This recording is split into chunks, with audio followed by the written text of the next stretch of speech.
அனைவருக்கும் வணக்கம். நான் உங்கள் அருண் மனோஜ்குமார். நீங்கள் பார்த்து கொண்டிருப்பது back on official YouTube channel.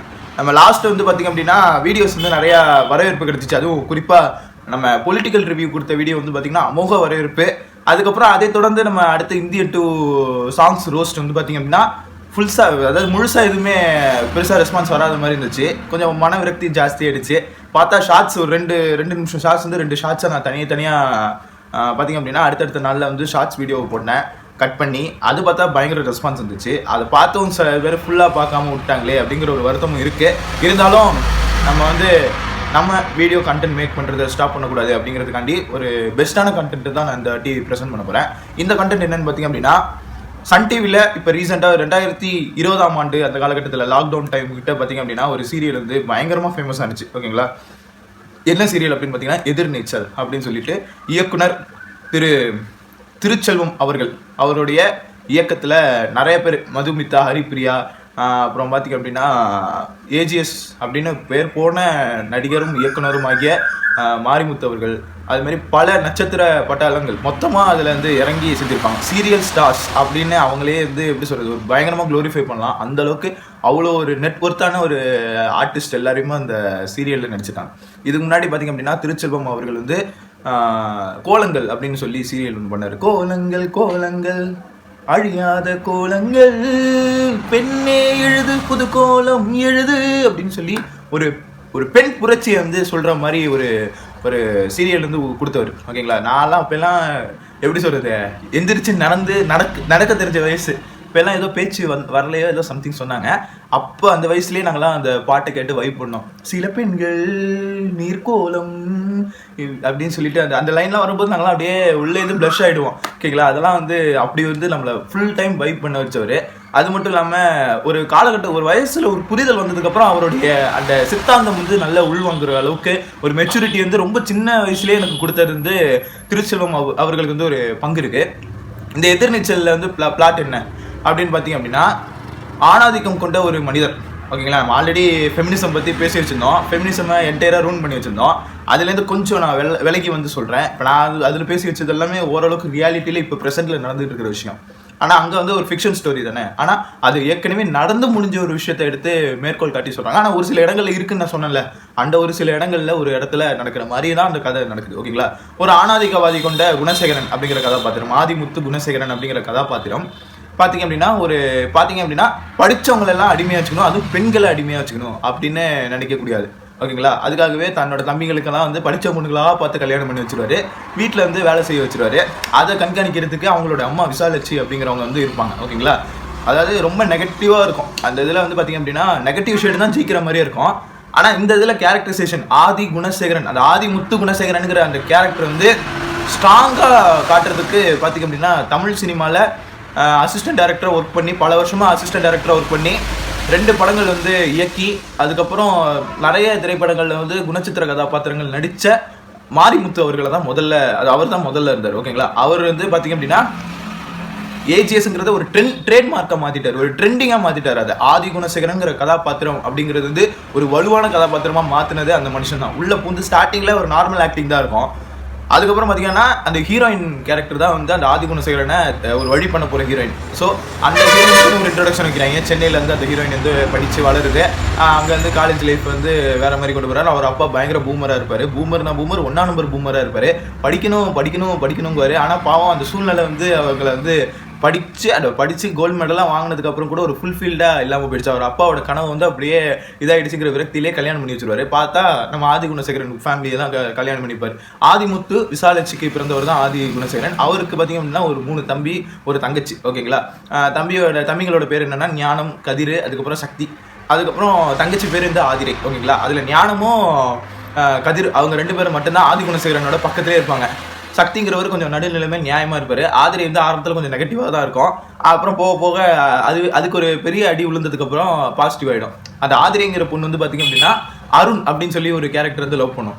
நான் இல்லை, அந்த எதிர்நீச்சல். ஓகேங்களா, அதுலேருந்து ஆதிரை வந்து கொஞ்சம் மாற ஆரம்பிச்சிடும். ஓகேங்களா, இப்போ வந்து கதிர், அந்த ஞானத்தோட ஒய்ஃபுக்கு பேர் வந்து ரேணுகா, கதிரோட ஒய்ஃப் பேர் நந்தினி. ஓகேங்களா, ஆதி குணசேகரனோட ஒய்ஃப் வந்து ஈஸ்வரி. அவருக்கு ஆதி குணசேகரனுக்கு வந்து எக்ஸ்லவர்னு ஒருத்தவங்க இருப்பாங்க, சாருபாலா. அந்த சாருபாலாவோட அண்ணன் பையன் தான் அருண். கதை வேற லெவலா. இதுதாங்க பிளாட்டு, இதுக்குள்ளதான் பிளாட் இருக்கும். இதுல வந்து எக்ஸஸாவும் ரொம்ப முக்கியமான ஒரு கதாபாத்திரம் யாருன்னா அப்பத்தா, அதாவது பட்டம்மாள் எம்ஏ. அந்த காலத்திலே பார்த்தீங்க அப்படின்னா பட்டம்மாள் அப்படிங்கிறவங்க வந்து பார்த்தீங்கன்னா படித்தவங்க, ரொம்ப வசதியாக வாழ்ந்தவங்க. ஆதிகுணசேகரனுங்கிறது அதாவது பட்டம்மாளுடைய பேரன், ஓகேங்களா, ஒரு வழியில் பேரன், ஓகேங்களா. அவங்க வந்து பார்த்தீங்க அப்படின்னா ஆமாம், பட்டம்மாளோட பையன் பட்டம்மாளோட பையன் தான் ஆதிமுத்தோட பையன் தான் குணசேகரன், ஓகேங்களா. சின்ன வயசுல அப்பா தவறிடுறாரு, என்ன பண்ணுறது, வறுமை சூழ்நிலை அப்படின்ட்டு ரொம்ப கஷ்டப்பட்டு தன்னோட தம்பிகளையும் படிக்கலாம் வைக்கல, வளர்த்து ஆதிரை மட்டும்தான் இந்த இடத்துல படிச்சிருக்குன்னு நினைக்கிறேன், ஓகேங்களா. ஏன்னா பொம்பளை பிள்ளை வேறு வழியில் படிக்க வச்சுட்டாங்க. செல்லமாக லாஸ்ட்டாக வளர்ந்த பிள்ளைங்கிறனால கொஞ்சம் செல்லமாக வளர்த்துட்டாங்கல்ல, அது மாதிரி ஒரு கணக்குன்னு வச்சிங்களேன். தம்பிங்க 3 பேருமே படிச்சிருக்க மாட்டாங்க, ஓரளவுக்கு தான் படிச்சிருப்பாங்க. அதுக்கப்புறம் வேலையில் இறங்கிடுவாங்க, ஃபுல்லாக வேலை பார்த்து குடும்பத்தை கொண்டு போகணுன்ட்டு ஒரு சாம்ராஜ்யத்தை உருவாக்கியிருப்பாங்க. ஆதிகுணசேகரனுங்கிறது இயல்பாகவே வந்து பார்த்தீங்கன்னா ஒரு நக்கல் நையாண்டியோடு இருக்கிற ஆள், அதே சமயத்தில் கொஞ்சம் சீரியஸான ஆள். சீரியஸாக இருக்கிற நேரத்தில் சிரிப்பு வர வச்சுருவாரு, சிரிப்பு வர வேண்டிய இடத்துல சீரியஸ் ஆகிடுவார். அந்த மாதிரி பார்த்தீங்க அப்படின்னா ஒரு கேரக்டர். அந்த கேரக்டர் வந்து மாரிமுத்து சார் பயங்கரமாக பண்ணிப்பார்.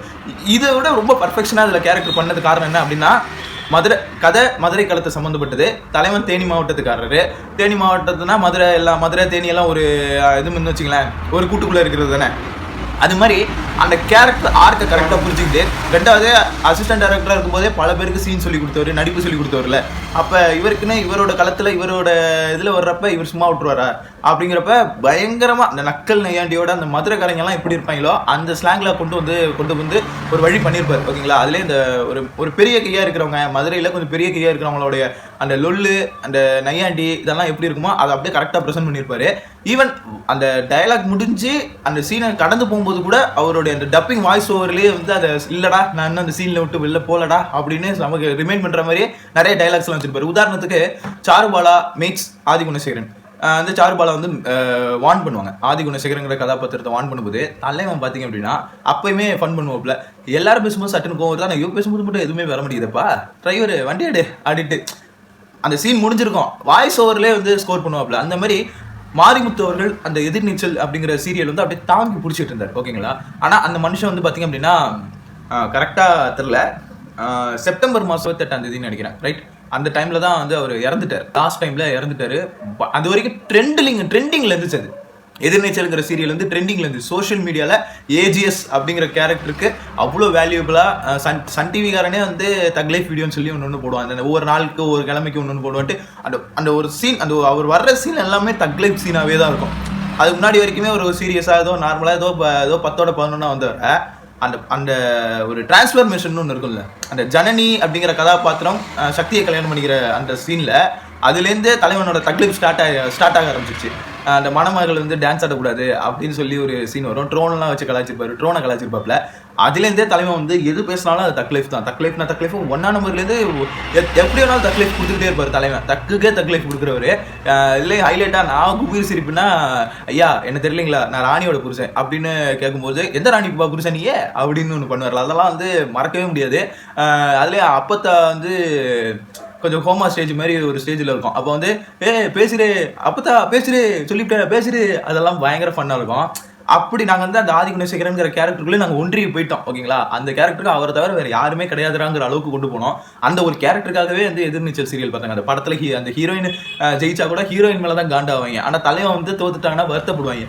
அந்த அளவுக்கு ஒரு வில்லன் அப்படின்னு வேணால் அந்த கதைக்கு வேணால் வில்லனாக இருக்கலாம், ஆனால் எங்களுக்கு அவர் தான் ஹீரோ அப்படிங்கிற கணக்கில் தான் நாங்கள் அந்த சீரியலை பார்த்தோம். அது எப்போ 9:30 மணிக்கு வந்துச்சு. அப்போலாம் வந்து பார்த்தீங்கன்னா சனிக்கிழமை வரைக்கும் இருந்துச்சு. அப்புறம் ஞாயிற்றுக்கிழமை வரைக்கும் கொண்டு போனாங்க. டிஆர்பி எங்கேயோ இருந்த டைமில். அதுக்கப்புறம் படிப்படியாக குறைச்சிட்டானுங்க. 9 மணிக்கு வர 9:30ங்கிறது ரொம்ப எல்லாருமே அது ஏற்புடையதா இல்லைன்னு சொல்லிட்டு 9 மணிக்கே வர ஆரம்பிச்சாங்க. எல்லாம் நல்லா போயிட்டு இருந்துச்சு. ஆனால் மாரிமுத்து அவர்கள் இறந்ததுக்கப்புறம் ஒரு 2 வாரம் வரைக்கும் சீரியல் வந்து அவருடைய ப்ரெசன்ஸ் இருக்கிற மாதிரி சீரியலை கொண்டு போய் அதுக்கப்புறம் 2 வாரம் கழிச்சு அவர் இறந்துட்டாருங்கிற மாதிரி, அவர் காசிக்கு போயிட்டாரு இறந்துட்டாருங்கிற கான்செப்டில் ஒன்று போவோம். அந்த மாதிரி ஏதோ ஒரு லீடை கொடுக்குற மாதிரி கொடுத்து கடைசியில் வேல ராமமூர்த்தி அப்படின்னு சொல்லிட்டு அவர் தான் வந்து இளந்தாரி அப்படின்னு சொல்லி ஒரு காமெடி ஒன்று தெரியுமா, ஒரு காமெடியில் அது ஒரு மீம் டைலாக்கு, அதில் ஃபேமஸ் ஆனவர் தான் இந்த வேல ராமமூர்த்தி. இவங்கெல்லாம் வந்து ஒரு காலகட்டத்தில் எல்லாம் பார்த்தீங்கன்னா ஒரே மாதிரி அசிஸ்டண்ட்டாக ஒர்க் பண்ணி அந்த மாதிரி வந்து சினிமாக்குள்ளே வந்தவங்க. அவர் வேல ராமமூர்த்திங்கிறவர் மிலிட்ரியில் இருந்தவர், ஆர்மியில் இருந்தவர். அப்புறம் ஆக்டிங் இன்ட்ரெஸ்ட்டில் அப்படியே இதில் ஆக்டிங்லேயும் இறங்கினவர். அதாவது கிராமம் சப்ஜெக்ட் இருக்கிற படங்கள் எல்லாம் பார்த்தீங்கன்னா அவங்க 2 பேரையும் நீங்கள் பார்க்கலாம். மாரிமுத்து அவர்களையும் பார்க்கலாம், வேல ராமமூர்த்தியும் நீங்கள் பார்க்கலாம், ஓகேங்களா. அந்த கேரக்டரை இவர் கேரி ஓவர் பண்ணும்பொழுது அப்படியே அப்படியே முரண்பாடாக சில விஷயங்கள் பண்ணதெல்லாம் வந்து ஏற்றுக்க முடியல. இருந்தாலும் ஆதி குணசேகரன்ங்கிற அந்த லெகசியை உடைக்கக்கூடாதுங்கிறதுக்காண்டி அவர் எவ்வளோ தான் ட்ரை பண்ணார். இருந்தாலும் அந்த ஆதி குணசேகரன் அவர் ஒரு ட்ரேட்மார்க் செட் பண்ணி வச்சிருப்பார்ல, அந்த ட்ரேட்மார்க்கை அவரால் அதை கேட்ச் பண்ண முடியல. சரி, ஆனாலும் கதை நகர்ந்துச்சு. அதுக்கப்புறம் தான் அந்த கேரக்டர் டவுன் ஆனதுக்கப்புறம் தான் எல்லாமே அந்த பாசிட்டிவ் கேரக்டர்ஸ், அந்த நந்தினி, ரேணுகா, ஜனனி, அதுக்கப்புறம் ஈஸ்வரி, இந்த 4 கேரக்டர், அதுக்கப்புறம் ஈஸ்வரியோட மகள், அதுக்கப்புறம் அந்த கரிகாலன் சொல்லி ஒரு கேரக்டர் ஒன்று வரும், ஜான்சி ராணின்னு சொல்லி ஒரு கேரக்டர் வரும். ஆதி குணசேகரனோட தங்கச்சிங்கிற கதாபாத்திரம், இன்னொரு இதில் தங்கச்சிங்கிற மாதிரி அண்ணே குணசேகரண்ணே அப்படின்னு சொல்லி ஒன்று வரும். அது என்னன்னா கள்ளச்சாராயம் விற்கிற கேஸு. அவங்களுடைய பையன் தான் கரிகாலன். அந்த கரிகாலன் வந்து ஏமாந்துருவான். என்னன்னா ஆதி குணசேகரன் வந்து கல்யாணம் பண்ணி வைக்கிறேன், உனக்கு வந்து ஒன்று என் தங்கச்சி கல்யாணம் பண்ணி வைக்கிறேன், இல்லைனா என் பொண்ணு கல்யாணம் பண்ணி வைக்கிறேன்ட்டு தலைவன் ஆசையை காட்டி கரிகாலன் ஒரு வழி பண்ணிடுவாரு. கரிகாலன் அப்படின்னா விவரமான பைத்தியக்காரன், பார்க்குறவங்க கண்ணுக்கு பைத்தியக்காரன், ஆனால் பயங்கர விவரமான ஆளாக இருப்போம்ல.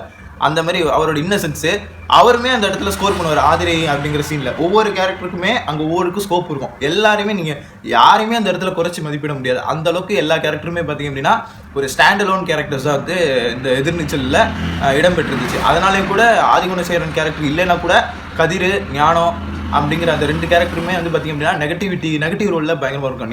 ஞானம் வந்து கொஞ்சம் பயாஸ்டாக இருப்பாப்ல, நல்லதும் பேச மாட்டார், கெட்டதும் பேச மாட்டார், ஒரு மாதிரி நடுநிலையில் இருப்பார். ஆனால் கதிர் தான் வந்து அந்த இடத்த வேறு வழி இல்லை, ஃபில் பண்ணி தான் ஆகணும். அந்த ஆணாதிக்கவாதிங்கிற அந்த கேரக்டருக்கு நியாயம் சேர்க்கணும். அந்த கோருக்கு நான் நியாயம் சேர்க்கணும். அதுக்கு நான் என்னை விட்டால் வேறு யாரும் இல்லைங்கிற மாதிரி அது முழு பொறுப்பையும் அவரே எடுத்துக்கிட்டு அந்த நெகட்டிவ் ரோலை வந்து கரெக்டாக கொண்டு போய் சேர்த்துப்பாப்ல கதிர்ங்கிற கேரக்டர். அது மாதிரி ஒவ்வொரு கேரக்டருமே ஒரு லெகசியை கிரியேட் பண்ணி வச்சுருக்கோம். ஃபைனலாக வந்து பார்த்திங்க அப்படின்னா ஆதி குணசேகரன் அவர் வந்து மாரி கோர்ட்டில் ப்ரொடியூஸ் பண்ணி பல தவறுகள் செஞ்சுருப்பாப்ல. ஜீவானந்தம்ங்கிற ஒரு கேரக்டர் வரும். அது யாருன்னா ஈஸ்வரி அவங்களுடைய எக்ஸ். ஓகேங்களா, எப்படி ஆதி குணசேகரனுக்கு ஒரு எக்ஸ் இருக்கோ அதே மாதிரி ஈஸ்வரிக்கும் ஒரு எக்ஸ் இருந்திருக்காரு. அது யாருன்னா நம்ம ஜீவானந்தம். அவர் தான் படத்தோட டேரக்டரே தான் அந்த படத்தில் சீரியலோட டேரக்டர். அதாவது சீரியலே படம் மாதிரி தான் இருக்கும், ஒரு படம் பார்த்த ஃபீல்டில் தான் இருக்கும். சீரியலில் டேரக்டர், அந்த டேரக்டர் தான் அந்த ஜீவானந்தம் ரோல் பண்ணுவார். அவர் பார்த்திங்க அப்படின்னா ஒரு புரட்சிகரமான ஆளாக இருப்பாப்ல. ஓகேங்களா, அவர் ஒரு இயக்கத்தோட தலைவராக இருப்பாப்ல. இயக்கத்தில் ரொம்ப முக்கியமான ஒரு பொறுப்பில் இருப்பார். தலைவர்னு சொல்ல மாட்டார், ஒரு பொறுப்பில் இருப்பார். அந்த இன்ட்ரோ சீன்லாம் பயங்கரமாக இருக்கும். அவங்களுக்குன்னு உள்ள சீனை அவங்களுக்கு என்ட்ரி கொடுத்து ஆதி குணசேகரன் மீட்ஸ் ஜீவானந்தம் அப்படிங்கிற மாதிரி ஒரு அந்த சீனில் பயங்கர ஃபன்னாகவும் இருக்கும், அதே சமயத்தில் பயங்கர மாசாகவும் இருக்கும். அவ்வளோ வெயிட்டேஜாக அந்த சீனை கொண்டு போவாங்க, அந்தளவுக்கு பயங்கரமாக இருக்கும். அதில் நம்ம மாரிமுத்து சார்லாம் பயங்கரமாக ஸ்கோர் பண்ணியிருப்பாப்புல.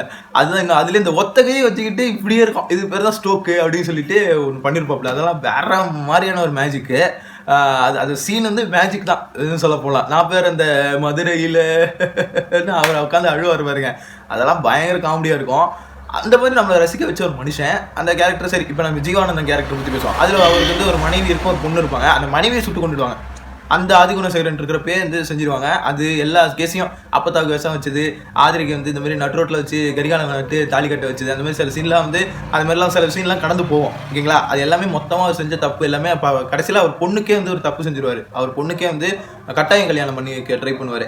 அதெல்லாம் மொத்தமாக சேர்த்து சாருபாலா அவங்களுடைய அந்த அவங்க தலைமையில் அவங்க கோர்ட்டில் போய் அவங்க வந்து வக்கீலாக போய் பார்த்திங்க அப்படின்னா நீதியை வென்று பெண்மை அப்படிங்கிறது ஒசந்தது, பெண்கள்லாம் நிறைய சாதிக்கணும்னு கடைசியில் ஆதிகுணசேகரன்கிற கேரக்டரே வந்து மனம் இறங்கி அந்த வசனங்கள் பேசும் பொழுது அப்படியே என்னமோ ஒரு மாதிரி இருந்துச்சு. என்ன இருந்தாலும் அந்த கெட்டவங்கிறவன் அழிய மாட்டான், ஆதி குணசேகரன்கிறவன் அழியவே மாட்டான். ஆனால் இந்த கேரக்டரில் அப்படி அடக்கி ஒடுங்கி போனது வந்து ஒரு மாதிரி ஓகே, இவருக்கு அந்த வில்லன் அந்த கேரக்டர் செட் ஆகலை அப்படிங்கிறதுனால எப்படி முடிக்கிறதுன்னு தெரியல, ஓரளவுக்கு முடிச்சிட்டாங்க. ஆனால் அதுவே மாரிமுத்தவர்கள் இருந்திருந்தார் அப்படின்னா கடைசி நேரத்தில் கூட ஒரு மாதிரி சம்பவம் பண்ணியிருப்பாப்ல. அதுதான் மாரிமுத்தவர்கள்.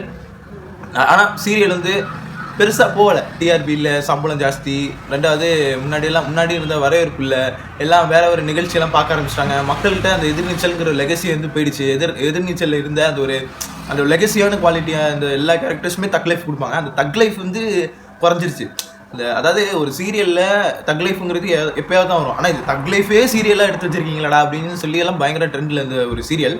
2022 2023 அந்த டைம்லலாம் எதிர்நீச்சல் பார்த்துருக்கீங்களா? எப்பா அந்த சிவகார்த்திகேயன் நடிச்ச எதிர்நீச்சலா சீரியல், எதிர்நீச்சல் சீரியல் பார்த்துருக்கீங்களா அப்படின்னு கேட்குற அளவுக்கு ஒரு பெரிய லாங் இம்பேக்ட் கொடுத்த ஒரு சீரியல். ஆனால் இப்போ முடிச்சது வந்து ஒரு மாதிரி அவர் இருந்திருந்தா இந்நேரம் இந்த சீரியல் முடிஞ்சிருக்க வாய்ப்பே இல்லை. இன்னுமே 2 வருஷம் இழுத்தடிச்சு கொண்டு போயிருக்கலாம். ஆனால் ஓரளவுக்கு முடிச்சு அடுத்து சிங்கப்பெண்ணே அப்படிங்கிற சீரியல், ஏதோ சிங்கப்பெண்ணே சம்திங் ஏதோ ஒரு பேரில் ஒரு சீரியல் வரப்போகுதுன்னு சொன்னாங்க. ஆனால் என்ன இருந்தாலும் எதிர்நீச்சல் நாங்கள் இன்னொரு வாட்டி யூடியூப்ல கூட அதோட சில எபிசோட்ஸ்லாம் இருக்குது. மொதல் எபிசோட்லேருந்து எனக்கு தெரிஞ்சு 500வது எபிசோடு வரைக்குமே நான் பார்த்து வச்சிருக்கேன்னு நினைக்கிறேன். அது இருந்துச்சு, பிளேலிஸ்ட்டில் எடுத்து பார்க்கும்போது தெரிஞ்சிச்சு. ரெஃப்ரெஷிங்காக இருக்கும். Still it's going to be refresh. எத்தனை வாட்டி பார்த்தாலும் இப்போ கோலங்கள்லாம் வந்து திரும்பியும் ரீடெலிகாஸ்ட் பண்ணாங்க, சில சேனலில் வாங்கி ரிலீஸ் பண்ணாங்க. எவ்வளோ ஃப்ரெஷ்ஷாக இருந்துச்சுங்கிறத பார்க்குறவங்களுக்கு தான் தெரியும். மெட்டி ஒலி திருமுருகன் அவர்களோட மெட்டி ஒலியாக இருக்கட்டும், நாதஸ்வரமாக இருக்கட்டும், குலதெய்வமாக இருக்கட்டும், இன்னும் கல்யாண வீடு மட்டும் வரல, கல்யாண வீடாக இருக்கட்டும், அதெல்லாம் லாக்டவுன் டைமில் வந்து அப்படியே முடங்கிருச்சு. இல்லைனா அந்த சீரியலுமே பயங்கரமாக போயிருக்கோம். இந்த சீரியல் வந்து முடிக்கணுங்கிற கட்டாயத்தில் முடித்த மாதிரி தான் இருந்துச்சு. ஓகேங்களா, இதுக்கு மேலெல்லாம் ஜவ்வு மாதிரி இழுக்க வேண்டாம் அந்த சீரியலை. ஏன்னா மக்கள்கிட்டேருந்து பெருசாக ரெஸ்பான்ஸ் இல்லைங்கிறப்ப நம்ம என்ன பண்ணுறது, சில தொடர்ச்சியாக பார்க்குறவங்க ஆடியன்ஸ்னு ஒன்று இருக்குது. ரெகுலர் ஆடியன்ஸுக்கு மட்டும்தான் அது போய் சேருது.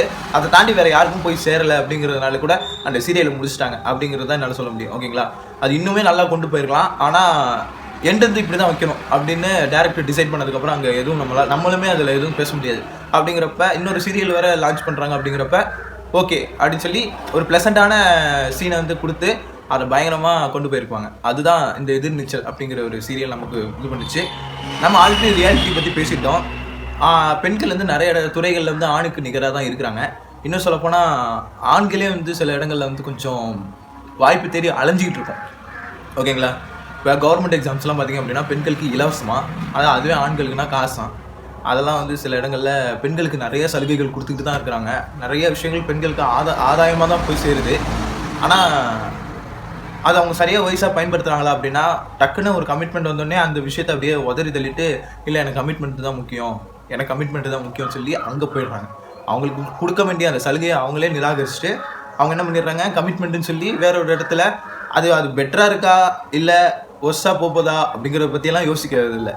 ஜஸ்ட்டு இப்போ எனக்கு இந்த கமிட்மெண்ட் வந்ததுனால நான் அந்த கமிட்மெண்ட்டுக்காக நான் அதுக்கு தியாகம் பண்ணுறேன், தியாகங்கிற ஒரு வார்த்தையை சொல்லி அந்த அவங்களுக்குன்னு இருக்கிற சலுகையை அவங்களே பிரேக் பண்ணுவாங்களாம். அப்புறம் கடைசியில் வந்து சொல்லுவாங்களாம், இந்தமாரி பெண்கள் வந்து ஆண்களுக்கு அடிமையாக தான் வேலை செய்யணும் போல் அப்படின்னு அவங்களே பேசுவாங்களாம். அது மாதிரியும் நடந்துகிட்டு இருக்குது. சினாரியோ நான் சொல்கிறேன், சினாரியோ வைஸ் இது மாதிரி சிலது நடந்துக்கிட்டு இருக்குது. கொஞ்சம் வயசாக பிளான் பண்ணிங்க அப்படின்னா என்ன தான் எவ்வளோ தான் கமிட்மெண்ட்டு அது இதுன்னு 1008 போக்குவரத்து வந்தாலும் உங்களுக்குன்னு ஒரு கோல் இருந்துச்சு அப்படின்னா அந்த கோலை வந்து அந்த கமிட்மெண்ட்டை வச்சு கூட சாதிச்சவங்க எத்தனையோ பேர் இருக்காங்க. அப்படின்னு நீங்கள் வந்து உங்கள் வழிக்கு நீங்கள் போகலாமே. அதை விட்டுட்டு இல்லை பெண்கள் வந்து சாதிக்கணும், இந்த மாதிரி குணசேகரன் மாதிரியான ஆட்களை சும்மா விடக்கூடாது அப்படின்னு நீங்கள் ரேசிஸ்டாக இருக்கிறத விட, ஒரு ரேஜாக நீங்கள் இருக்கிறத விட உங்களோட கோலுக்கு நீங்கள் மட்டுமே கம்பெனியை வச்சு நீங்களே வந்து ப்ளசண்ட்டாக ரன் பண்ணிடலாமே அப்படிங்கிற மாதிரி தான். இது வந்து ஒவ்வொருத்தவங்களுக்கும் ஒரு ஐடியாலஜி விதைச்சிட்டிங்களே, அந்த ஐடியாலஜி விதைச்சதுக்கப்புறம் அவங்களே ரன் பண்ணிட்டு போயிடலாமே. அப்புறம் எப்படி அந்த குணசேகரனுங்கிற அந்த ஒத்த கேரக்டர் மட்டுமே எல்லாருமே மொத்தமாக ஃபோக்கஸ் பண்ணுற மாதிரியும், அவர் வந்து தன்னோட தம்பிகளை அப்படியே டியூன் பண்ணி மேனிப்புலேட் பண்ணி வைக்கிற மாதிரியும் சில கேரக்டர் அந்த மாதிரி பண்ணி நெகட்டிவ் கேரக்டருக்கு ஹை ஸ்கோப் கொடுத்து இந்த சீரியல் வந்து பயங்கர ஸ்கோப். நெகட்டிவ் கேரக்டர் தான் அந்த படத்தோட ஹீரோவே அப்படிங்கிற மாதிரி நம்மளே நம்ப வச்ச ஒரு சீரியல் தான் இந்த சீரியல். ஆனால் கடைசியில் இப்படி முடிக்கும் பொழுது அப்பயுமே ஆதி குணசேகரங்கிற கேரக்டர் முழுசாக கூட திருந்தலை. சும்மா ஏதோ ஒரு டைலாக் பேசிட்டு இன்னும் நான் வில்லன் தாண்டா அப்படின்னு சொல்கிற மாதிரி தான் அந்த இது கிளைமேக்ஸ் அமைஞ்சிச்சு. ஓகேங்களா, அவர் அந்த திருந்தி பேசுகிற டைலாக் திருந்தி பேசுன மாதிரியே தெரில, அப்படி வில்லத்தனம் அப்பட்டமாக தெரியுது. ஏன்னா அந்த சீரியல் கொடுத்த இம்பேக்ட் அப்படி. ஆனால் அவர் இருந்தப்ப அந்த இம்பேக்ட் இல்லை. அவர் இருந்தப்ப அவர் தான் ஜெயிக்கணும்னு நினச்சோம். இந்த இடத்துல ஆதி குணசேகரன் ஜெயிக்கணுமா, எதுக்கு இந்த மனுஷன் ஜெயிக்கணும் அப்படிங்கிற மாதிரி ஆயிடுது. So the feel the difference. ஓகேங்களா, இந்த வீடியோ உங்களுக்கு பிடிச்சிருக்குன்னு நம்புகிறேன். உங்கள் ஃப்ரெண்ட்ஸ் அண்ட் ஃபேமிலி மெம்பர்ஸ் எல்லாருக்குமே இதை ஷேர் பண்ணுங்கள். வீடியோ ரொம்ப லென்த்தாக போயிடுச்சு. அடுத்து ரியல் ஆதி குணசேகரன் பற்றி நம்ம வந்து அவரோட பர்த்டே அன்றைக்கி இப்போ ஜூலை 17ஆம் தேதி சம்திங், ஜூலை 12 நினைக்கிறேன் அவர் பர்த்டே, 12 17 தெரியல. கண்டிப்பாக அந்த நாளில் அவர் பற்றின ஒரு பயோகிராஃபி வந்து நம்ம வந்து டீட்டெயிலாக எக்ஸ்பிளைன் பண்ண போகிறோம். நாளைக்கு ஒரு இன்ட்ரெஸ்டிங்கான வீடியோவில் உங்களை நான் சந்திக்கிறேன். நன்றி, வணக்கம். என்னுடைய பழைய வீடியோஸ்லாம் அப்லோட் பண்ணிட்டு இருக்கேன். அந்த வீடியோஸ்லாம் இப்போ வந்துட்டு இருக்கோம். அடுத்து என்ன மாதிரியான கான்செப்டில் பண்ண போகிறேன் அப்படிங்கிறது ஒரு சஸ்பென்ஸோடு உங்களுக்கு வச்சுட்டு நான் அந்த வீடியோ நிறைவு செஞ்சுக்கிறேன். டாடா.